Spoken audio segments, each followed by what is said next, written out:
Hi friends. Welcome to my channel. ఈరోజు నేను మీకు సామ్సంగ్ ఎస్ఎస్డి ఇన్‌స్టాలేషన్ ఎలా చేసుకోవాలో చూపిస్తాను. నేను ఆల్రెడీ ఎస్ఎస్డి అన్బాక్స్ చేశాను. ఆ వీడియో గనుక మీరు మిస్ అయితే పైన కార్ట్‌లో వదిలేస్తాను. చూడండి ఒకసారి. అలాగే డిస్క్రిప్షన్‌లో కూడా మీకు లింక్ ప్రొవైడ్ చేస్తాను. ఇప్పుడు ఇన్‌స్టాలేషన్ ప్రాసెస్ చూద్దామండి. యాక్చువల్‌గా ఇది నా డెల్ సిస్టమ్ అండి. Dell work station. తీసుకొని 5 ఇయర్స్ అవుతుంది. దీంట్లో నాకు 1 టీబీ హెచ్‌డీడీ వచ్చింది. హార్డ్ డిస్క్ డ్రైవ్ వచ్చింది. అందుకే పర్ఫార్మెన్స్ అనేది చాలా స్లో అవుతుంది. ఓఎస్ పర్ఫార్మెన్స్ కానీ, సాఫ్ట్‌వేర్స్ కానీ ఓపెన్ అవ్వడానికి చాలా టైం పడుతుంది. అందుకే నేను ఎస్ఎస్‌డీకి మూవ్ అవుదామని ఫిక్స్ అయ్యాను. అందుకే ఎస్ఎస్‌డీ తీసుకున్నాను, సామ్సంగ్ ఎస్ఎస్‌డీ. ఒకసారి ఓపెన్ చేసేద్దాం. లోపల వచ్చేసి నాకు 1 టీబీ హెచ్‌డీడీ అలాగే 2 టీబీ హెచ్‌డీడీ కూడా ఉంది. ఇప్పుడు ఇన్‌స్టాలేషన్ ప్రాసెస్ అంటే నేను ఇప్పుడు మైగ్రేషన్ చేస్తాను కాబట్టి 2 టీబీది నేను రిమూవ్ చేస్తాను. 1 టీబీ నాకు ప్రైమరీ హార్డ్ డిస్క్ ఓఎస్ ఏదైతే ఉందో అది అలానే పెట్టేస్తున్నాను. అలానే పెట్టేసి ఇప్పుడు మనకు కావాల్సింది ఏంటంటే ఎస్ఎస్‌డీకి కావాల్సింది సాటా 3. నాకు సాటా 3 కూడా అవైలబుల్‌గా ఉంది. ఒకసారి నేను అది డీవీడీ రైటర్‌కి ఉంది. దాన్ని నేను తీస్తున్నాను. ఎందుకంటే మనకి ఎస్ఎస్‌డీని కనెక్ట్ చేయాలంటే data cable and power cable కావాలి కదా! ఎందుకంటే ఇది ఎస్ఎస్‌డీ ఇంటర్నల్. మనకి ఎక్స్టర్నల్ అయితే ఇంత అవసరం లేదు. ఎందుకంటే మనం ఓఎస్ అనేది కంప్లీట్‌గా మూవ్ చేస్తున్నాం కాబట్టి, ఏదైతే మనకి హెచ్‌డీడీ నుంచి ఎస్ఎస్‌డీకి ఓఎస్ ప్లస్ సాఫ్ట్‌వేర్స్ అన్నీ మూవ్ చేస్తున్నాం కాబట్టి, దీనికి కావాల్సిన data cable and power cable కూడా తీసుకుంటున్నాను. ఒకసారి చూద్దాం మనకి, ఎందుకంటే చాలా చిన్నగా ఉంది ఆ డాటా కేబుల్ అనేది. ఇప్పుడు చూద్దాం. ఎస్ఎస్‌డీ అండి ఇది. నేను చెప్పాను కదా సామ్సంగ్ ఎస్ఎస్‌డీ. ఇక్కడ మనకి data cable and power cable same హెచ్‌డీడీకి ఎలా ఉంటుందో దీనికి కూడా అలానే ఉంటుంది. జస్ట్ మీరు కంగారు పడాల్సిన అవసరం లేదు. జస్ట్ డాటా కేబుల్ కనెక్ట్ చేయండి. డాటా కేబుల్ కనెక్ట్ చేసిన తర్వాత అలాగే పవర్ కేబుల్ కూడా కనెక్ట్ చేసేసేయండి.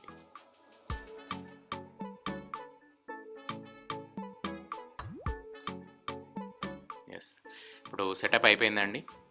మనం జస్ట్ ఇప్పుడు ఎలా ఓఎస్‌ని హెచ్‌డీడీ టు ఎస్ఎస్‌డీకి ఎలా కన్వర్ట్ చేయాలో కూడా నేను చెప్తాను మీకు. జస్ట్ అక్కడ స్టేబుల్‌గా ఉండిపోతుంది. ఇది చూడండి, మనకి ఇది హెచ్‌డీడీ బూట్ అవుతుందండి. హెచ్‌డీడీ నుంచి ఓఎస్ బూట్. నాకు అప్రాక్స్ ఒక 1 మినిట్ పడుతుందండి బూట్ కావడానికి. హెచ్‌డీడీ కదా అండి, బూట్ కావడానికి చాలా టైం పడుతుంది. మీరు చూడొచ్చు, ఎగ్జాక్ట్‌లీ నాకు 60 సెకండ్స్ పట్టిందండి.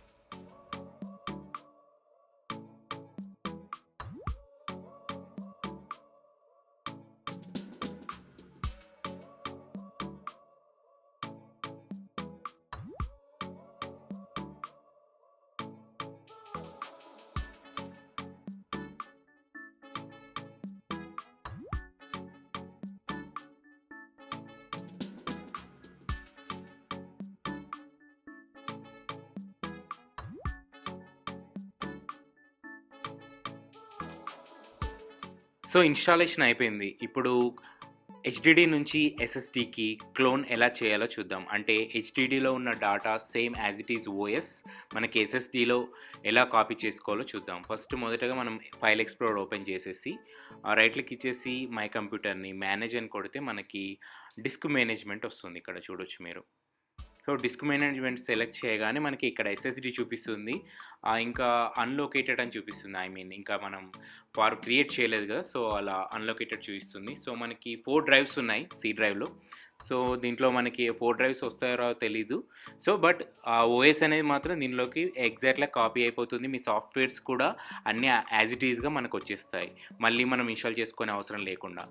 దానికోసం మనం రైట్ క్లిక్ ఇచ్చేసి న్యూ సింపుల్ వాల్యూమ్ అని కొట్టేయంగానే ఇక్కడ నెక్స్ట్ వచ్చేసేయండి. మళ్ళీ నెక్స్ట్ క్లిక్ చేసేయండి. తర్వాత మనకి డ్రైవ్‌కి సంబంధించిన ఏ లెటర్ అయినా పెట్టుకోవచ్చు. దాంట్లో మనకి అభ్యంతరం ఏం లేదు. నెక్స్ట్ కొట్టేసి ఇక్కడ న్యూ వాల్యూమ్ అని ఉంటుంది. నేనైతే ఎస్ఎస్‌డీ అని పెట్టేసుకుంటున్నాను. మీరు ఏదైనా పెట్టుకోవచ్చు. నెక్స్ట్ కొట్టగానే మనకు ఫార్మాట్ అయిపోయి డ్రైవ్ అనేది క్రియేట్ అయిపోతుంది. ఇక్కడ మనకు ఎక్స్‌ప్లోరర్‌లో చూసుకోవచ్చు, మై కంప్యూటర్‌లో చూసుకోవచ్చు. మనకు ఒక డ్రైవ్ వచ్చేసింది ఎస్ఎస్‌డీ అని చెప్పేసి చూడొచ్చు ఇక్కడ 931 జీబీ. ఇప్పుడు మనం ఈ నా 1 టీబీలో హెచ్‌డీడీలో ఉన్న డాటా అంతా దీంట్లోకి కాపీ చేస్తాను. అది ఎలా కాపీ చేసుకోవాలో కూడా నేను మీకు ఇప్పుడు చూపిస్తాను. ఎందుకంటే ఇది మనం సామ్సంగ్‌ది పర్చేస్ చేసాం కాబట్టి, సామ్సంగ్‌ది మనం డాటా ఎలా క్లోన్ చేసుకోవాలో ఇప్పుడు చూసేద్దాం. ఇప్పుడు గూగుల్ క్రోమ్ ఓపెన్ చేసేసి మనకి సామ్సంగ్ డాటా మైగ్రేషన్ అని టైప్ చేయండి. మనకి ఇక్కడ సైట్ వచ్చేస్తుంది మనకి. సామ్సంగ్ డాటా మైగ్రేషన్ అని కొట్టగానే ఎస్ఎస్డి టూల్స్ అండ్ సాఫ్ట్వేర్ అని samsung.comకి వెళ్ళిపోతుంది. సో దానిపైన క్లిక్ ఇచ్చేసేయండి. క్లిక్ ఇవ్వగానే మనకి కొన్ని వచ్చేస్తాయి, సామ్సంగ్ మిషన్ ఇవన్నీ వచ్చేస్తాయి. సో దీంట్లో మనకి డాటా మైగ్రేషన్ అని ఉంటుంది. సో చూడండి, ఇక్కడ మీకు డాటా మైగ్రేషన్ ఉంటుంది, నేను సెలెక్ట్ చేశాను. సో ఇక్కడ మనకి ప్లస్ మీద క్లిక్ ఇవ్వగానే దాన్ని ఎక్స్పాండ్ అవుతుంది. సో దాంట్లో డాటా మైగ్రేషన్ సాఫ్ట్వేర్ అని ఉంటుంది పైన. సో అక్కడ మనకి డౌన్లోడ్ అనే ఆప్షన్ వస్తుంది పక్కన. సో జస్ట్ డౌన్లోడ్ అని క్లిక్ ఇచ్చేసేయండి. ఆ ఫైల్ అనేది మనకి డౌన్లోడ్ అయిపోతుంది. సో నేను ఆల్రెడీ డౌన్లోడ్ చేసేసాను. ఒకసారి డౌన్లోడ్స్కి వెళ్ళేద్దాం. డౌన్లోడ్లో చూడొచ్చు మీకు ఇక్కడ Samsung data migration software. So అది ఒకసారి డబుల్ క్లిక్ ఇచ్చేసి ఇన్స్టాల్ చేసేద్దాం.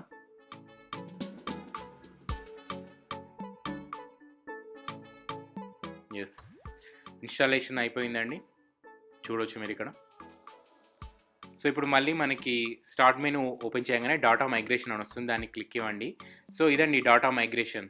సో మనకి చూడవచ్చు ఇక్కడ సోర్స్ ఎక్కడ ఉంది, మనకి టార్గెట్ డ్రైవ్ ఎక్కడ ఉంది అనేది మనం చూసుకోవచ్చు. మనకి సోర్స్ డ్రైవ్ చూసేసి నా 1 TB HDD. So target drive వచ్చేసి మనకి 1 TB SSD మనకి చూపిస్తుంది. సో ఇక్కడ 2 డ్రైవ్స్ ఉన్నాయి. ఎందుకంటే నేను స్ప్లిట్ చేశాను C అండ్ D అని చెప్పేసి. మనకి Cలో ఉన్న డేటా మొత్తం కాపీ అయిపోతుంది. Cలో ఎందుకంటే OS and drives and softwares ఉన్నాయి. సో దాన్ని క్లిక్ చేసుకొని మనం మామూలుగా స్టార్ట్ అని క్లిక్ చేస్తే ఆటోమేటిక్గా స్టార్ట్ అయిపోతుంది. బట్ దీనికంటే ముందుగా మీకు ఒకటి చెప్పాలి. సో ఇక్కడ మనకి మై కంప్యూటర్ ఓపెన్ చేసి ఒకవేళ బిట్ లాకర్ ఆన్ ఉందా లేదా ఆఫ్ ఉందా చూసుకోవాలి. ఎందుకంటే ఒకవేళ ఆన్ ఉంటే మాత్రం మీకు కాపీ అనేది కాదు, అంటే డాటా అసలు కాపీ కాదు, ఎర్రర్ అనేది చూపిస్తుంది. సో అది ఒకటి గుర్తుపెట్టుకోండి, కంపల్సరీ బిట్ లాకర్ అనేది టర్న్ ఆఫ్ చేసుకోండి. సో అలాగే మీకు ఒక డ్రైవ్, ఏ డ్రైవ్ అయితే సెలెక్ట్ చేసుకుంటారో ఆ డ్రైవ్ మాత్రమే మనకి టార్గెట్ డ్రైవ్లోకి వచ్చేస్తుంది. సోర్స్ డ్రైవ్ ఏ తీసుకుంటే అది. సో నేను స్ప్లిట్ చేసాను కాబట్టి C డ్రైవ్ మాత్రమే నేను తీసుకుంటున్నాను. ఒకవేళ మీరు D డ్రైవ్ సెలెక్ట్ చేస్తే చూడొచ్చు అక్కడ మీకు ఇంకో ఆప్షన్ వస్తుంది. సో ఇప్పుడు నేనైతే C డ్రైవ్ సెలెక్ట్ చేసేసుకొని టార్గెట్ డ్రైవ్ని సెలెక్ట్ చేసేసుకున్నాను ఆల్రెడీ.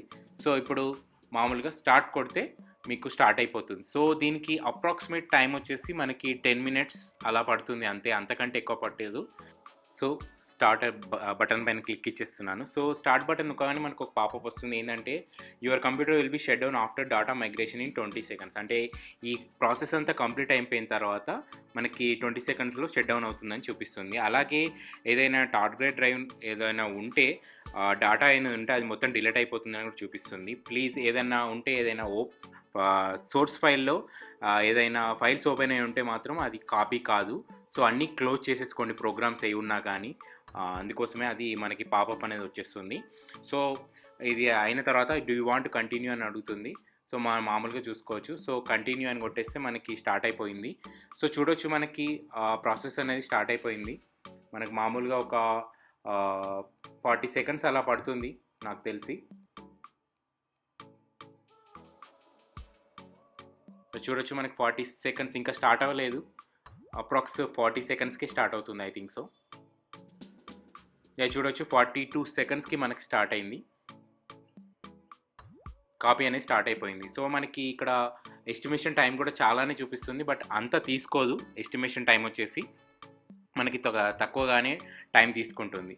సో గుర్తుపెట్టుకోండి, ఫైల్స్ ఏవి కూడా ఓపెన్ చేసి పెట్టుకోకండి, సాఫ్ట్వేర్స్ కూడా ఏవి కూడా ఓపెన్ చేసి పెట్టుకోకండి. జస్ట్ సిస్టమ్ ఆన్ చేసి నేను చెప్పిన ప్రాసెస్ జస్ట్ ఓపెన్ చేసేసి మీరు జస్ట్ పెట్టేసేయండి కాపీ. ఆటోమేటిక్గా ఓఎస్ అనేది కంప్లీట్ మీ C డ్రైవ్లో ఏ ఓఎస్ ఉందో, ఏ సాఫ్ట్వేర్స్ ఉన్నాయో యాజ్ ఇట్ ఈజ్గా క్లోన్ అయిపోతాయి, అంటే కాపీ అయిపోతాయి మనకి, కాపీ పేస్ట్ లాగా. సో మనం మళ్ళీ SSD ఇన్స్టాల్ చేసి మళ్ళీ ఓఎస్ వేసి సాఫ్ట్వేర్స్ ఇన్స్టాల్ చేసుకోవాల్సిన అవసరం లేకుండా మనకి స్టార్ట్ అయిపోతుంది. మనకి చూడొచ్చు నేను ఆల్రెడీ పెట్టేసాను, ఒక 10 minutes అయింది. 10 minutes తర్వాత చూసుకోవచ్చు మనకి 90% వచ్చేసింది. సో 10 minutes తర్వాత 90% వచ్చేసింది.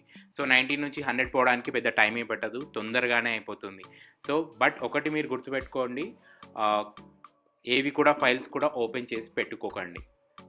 పెట్టుకుంటే మాత్రం మళ్ళీ ఎర్రర్ వస్తుంది, అది కరప్ట్ అయిపోతుంది ఫైల్ మొత్తం. సో ఇది చాలా ఈజీ ప్రాసెస్ అండి సామ్సంగ్ డాటా మైగ్రేషన్ అనేది. అంటే కొందరు ప్రాబ్లమ్స్ కూడా వస్తాయి సామ్సంగ్ డాటా మైగ్రేషన్లో అప్పుడప్పుడు. సో అవి కూడా గుర్తుపెట్టుకోండి. ఒకవేళ ప్రాబ్లం వస్తే కింద కామెంట్ చేయండి, మీకు ఏదైనా ప్రాబ్లం వస్తే నేను దానికి తగ్గట్టు సొల్యూషన్ అనేది ప్రొవైడ్ చేస్తాను. సో 96% అయిపోయింది.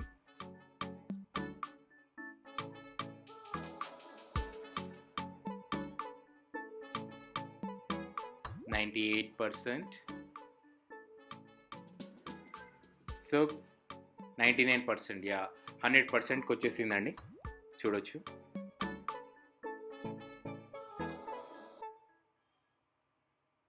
హండ్రెడ్ పర్సెంట్ అయిపోగానే మనకు ఒక పాపప్ వస్తుంది. ఏంటంటే your computer will shut down in 20 seconds. ఎందుకంటే ముందే పాపప్ అనేది ప్రొవైడ్ చేశారు కదా. సో ఆ పాపప్ కూడా మనకి ఇప్పుడు వస్తుందండి. Within 20 seconds your computer will shut down అని చెప్పేసి. సో మనం ఏం చేయకున్నా కానీ అది ఆటోమేటిక్గా షట్ డౌన్ అయిపోతుంది. మనం షట్ డౌన్ అని మనకు ఆప్షన్ కూడా ఉంటుంది. షట్ డౌన్ అని ప్రెస్ చేస్తే ఆటోమేటిక్గా షట్ డౌన్ అయిపోతుంది. లేదంటే 20 సెకండ్స్లో మనకి షట్ డౌన్ అయ్యే పరిస్థితి ఉంటుంది.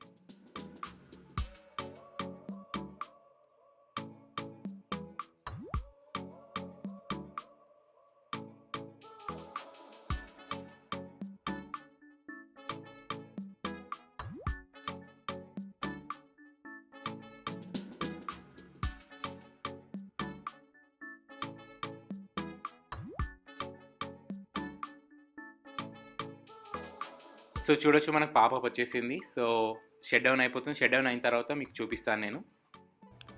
సో నేను ఆల్రెడీ ఎస్ఎస్డి పెట్టేశానండి, హెచ్డిడి రిమూవ్ చేశాను. సో మీ ఇక్కడ చూస్తున్నది ఎస్ఎస్డి బూట్ టైం అండి. సో బూట్ టైం వచ్చేసి నాకు ఇది 20 సెకండ్స్ తీసుకుంటుందండి. నాకు అది వచ్చేసి 60 సెకండ్స్ తీసుకుంది. బట్ ఎస్ఎస్డి వచ్చేసి నాకు బూట్ అనేది 20 సెకండ్స్లో అయిపోయింది. సో చూడొచ్చు. సో ఓపెన్ చేశాను, చాలా అంటే చాలా ఫాస్ట్గా ఉందండి. సో ఒకసారి మనం చూడొచ్చు, మీకు ఇక్కడ సి అనేది డి అనేది నేను డివైడ్ చేశాను ఆల్రెడీ సిడిగా. సో దాన్ని స్ట్రింగ్ చేశాను నేను వాల్యూమ్ని. చూడొచ్చు, మీకు ఇక్కడ ప్రాపర్టీస్ క్లిక్ ఇస్తే హార్డ్వేర్లో మీకు చూపిస్తుంది శాంసంగ్ అని చెప్పేసి, ఎస్ఎస్డి అని చెప్పేసి. సో మిగతా వచ్చేసి ఇంటర్నల్ 2 TB డ్రైవ్ అండి. సో నేను స్ట్రింగ్ చేశాను కదా, 2 వాల్యూమ్స్కి స్ట్రింగ్ చేశాను. ఎందుకంటే 931 GBని ఆఫ్ చేసేసాను. సో నాకు 2 డ్రైవ్స్గా డివైడ్ అయిపోయింది. సో అలాగే శాంసంగ్ మెజిషియన్ సాఫ్ట్వేర్ కూడా ఇన్స్టాల్ చేసుకోండి. ఎందుకంటే దీంట్లో మనకి ఆ ఎస్ఎస్డి డ్రైవ్ ఇన్ఫర్మేషన్ అనేది ఉంటుంది. ఒకవేళ జెన్యూనా కాదా అనేది కూడా మనం తెలుసుకోవచ్చు. సీరియల్ నెంబర్ అవన్నీ చూపించేస్తుంది మనకి. సో ఇది కూడా సేమ్ ఎలానో నేను మీకు చెప్పిస్తాను. ఎలా శాంసంగ్ మెజిషియన్ కూడా ఎలా డౌన్లోడ్ చేసుకోవాలి, ఎలా ఇన్స్టాల్ చేసుకోవాలి అనేది ఈ వీడియోలోనే మీకు చూపిస్తాను. సో ఒకసారి చూసుకోవచ్చు, మనకి ఇక్కడ బెంచ్ మార్క్స్ ఇవన్నీ ఉంటాయి దీంట్లో. ఈ శాంసంగ్ మెజిషియన్లో అవసరమైతే మీరు బెంచ్ మార్క్ కూడా రన్ చేయొచ్చు. సో ఇది Samsung magician software. So chrome open చేసేసి శాంసంగ్ మెజిషియన్ అని టైప్ చేసేయండి, మీకు సేమ్ సైట్ వస్తుంది. ఇంతకుముందు నేను డాటా మైగ్రేషన్ కోసం సాఫ్ట్వేర్ యూజ్ చేశాను కదా, సేమ్ అదే సైట్లో మనకి స్టార్టింగ్లోనే ఉంటుంది. చూడొచ్చు శాంసంగ్ మెజిషియన్ అని చెప్పేసి. సో ఇక్కడ దేన్ని సపోర్ట్ చేస్తాయి అంటే శాంసంగ్ మెజిషియన్ వచ్చేసి ఏ డ్రైవ్ ఎస్ఎస్డి డ్రైవ్స్కి సపోర్ట్ చేస్తాయి మనం అని చూసుకోవచ్చు. వాళ్ళు మెన్షన్ చేస్తారు. మనది 860 వివో కాబట్టి మనం డౌన్లోడ్ చేసేసుకోవచ్చు. ఇక్కడ మనం శాంసంగ్ మెజిషియన్ ఉన్నది, పక్కన డౌన్లోడ్ అనే బటన్ ఉంది, దాన్ని క్లిక్ చేసుకోండి. ఆల్రెడీ నేను డౌన్లోడ్ చేసి ఇన్స్టాల్ చేశాను. సో ఇన్స్టాల్ చేస్తే మనకి ఈ విధంగా వస్తుంది. సో విండో చూసుకోవచ్చు. మనకి ఇక్కడ డ్రైవ్ డీటెయిల్స్ అని క్లిక్ ఇస్తే మనకు ఉన్న డ్రైవ్స్ ఏవేవైతే ఉన్నాయో అవి మనకి చూపిస్తుంది. ఒకటి శాంసంగ్ ఉంది, నాకు ఒక 2 TB ఉంది. సో మనకి ఇక్కడ దాని స్టేటస్, హెల్త్ స్టేటస్ చూపిస్తుంది. అలాగే టెంపరేచర్ ఎంత యూజ్ చేస్తుందో కూడా మనకు చూపిస్తుంది.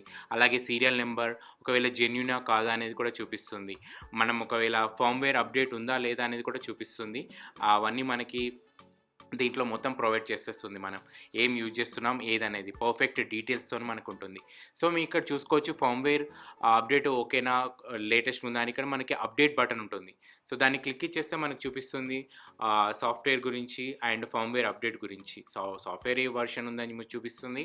ఫర్మ్వేర్ అప్డేట్ మీరు చూసుకోవచ్చు, ఇక్కడ ఏ వర్షన్ ఉందో ఇక్కడ కూడా మనకు అదే వర్షన్ చూడవచ్చు. మీరు సేమ్ సాఫ్ట్వేర్ సేమ్ వర్షనే ఉంది. సో లేటెస్ట్ ఫర్మ్వేర్ అప్డేటే మనకి ఇక్కడ అవైలబుల్గా ఉంది. సో మనకి ఎటువంటి ఏదైనా ఇష్యూస్ ఉంటే కూడా మనం ఇక్కడ చూసుకోవచ్చు. సో మీరు మర్చిపోకండి, కంపల్సరీ శాంసంగ్ వెబ్సైట్లోకి వెళ్ళి ఎస్ఎస్డీని అనేది మాత్రం మీరు రిజిస్టర్ చేసుకోండి. సో రిజిస్టర్ చేసుకుంటే మీకు బెటర్గా ఉంటుంది. సో వారంటీ అనేది దానిపైనే డిపెండ్ అయి ఉంటుంది కాబట్టి కంపల్సరీ మీరు రిజిస్ట్రేషన్ చేసుకోవాల్సి ఉంటుంది. సో ఇది చూసారు కదా friends, how to clone HDD to SSD and SSD installation.